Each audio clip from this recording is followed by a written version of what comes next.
Hi students, இன்னைக்கு நம்ம class 11 maths 3rd chapter trigonometry exercise 3.4 15th sum பாப்போம் இந்த வீடியோல.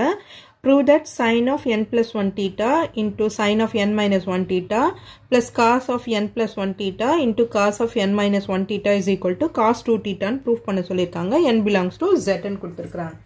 ஓகேவா? இது பார்க்க ரொம்ப பெரிய சம் மாதிரி தான் இருக்கும். ஆனா வந்து ரொம்ப சிம்பிளாவே நம்ம சால்வ் பண்ணிடலாம். இப்போ என்ன பண்ணலாம்? சொல்யூஷன்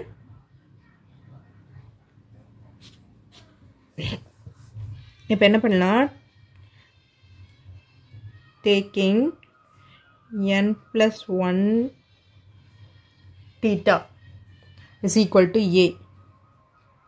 சிம்பிளா இருக்கிறதுக்காக நம்ம இது வச்சுக்கோ. n minus 1 theta is equal to b ன்னு எடுத்துக்கோ. ஓகேவா? இப்போ அங்க அதை அப்ளை பண்ணுங்க. sin a sin b sin a sin b plus cos a cos b. LHS தான் நம்ம இங்க பண்றோம்.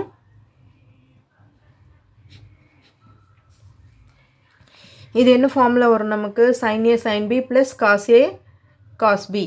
ஃபார்முலா நமக்கு cos of a minus b. இல்லையா? நடுவுல பிளஸ் இருக்கிறதால மைனஸ்ல ஒரு cos a minus b. So இப்போ ஏக்கும் பிக்கும் வேல்யூஸை நம்ம அங்கே போட்டுருவோம். cos ஏக்கு என்ன வேல்யூ எடுத்திருக்கோம்? n plus 1 theta. n plus 1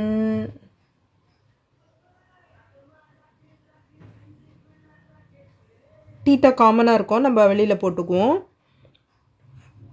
minus பின்னும் போது minus n minus 1 into theta. இங்கே theta போட்டுருவேன். theta ரெண்டுத்துலையுமே இருக்குது, காமனாக இருக்குது, அதனால நான் போட்டுறேன். இல்லாட்டி உள்ள மல்டிப்ளை பண்ணுற மாதிரி ஆகும் உங்களுக்கு நமக்கு, அதனால இப்படி போட்டுருவோம். cos of n plus 1 minus உள்ள கொண்டு போனோம்னா minus n plus 1 theta. Plus n minus n cancel ஆகிடும். அப்போ cos 1 plus 1 2 theta which is equal to RHS. Proved. So இந்த சம் இதோட முடிஞ்சிச்சு. ஓகே ஸ்டூடெண்ட்ஸ், இந்த வீடியோ உங்களுக்கு யூஸ்ஃபுல்லாக இருந்ததுன்னா சப்ஸ்கிரைப் பண்ணுங்கள். மறக்காமல் உங்கள் ஃப்ரெண்ட்ஸோடவும் ஷேர் பண்ணிவிட்டு பாருங்கள் ஸ்டூடெண்ட்ஸ். தேங்க்யூ.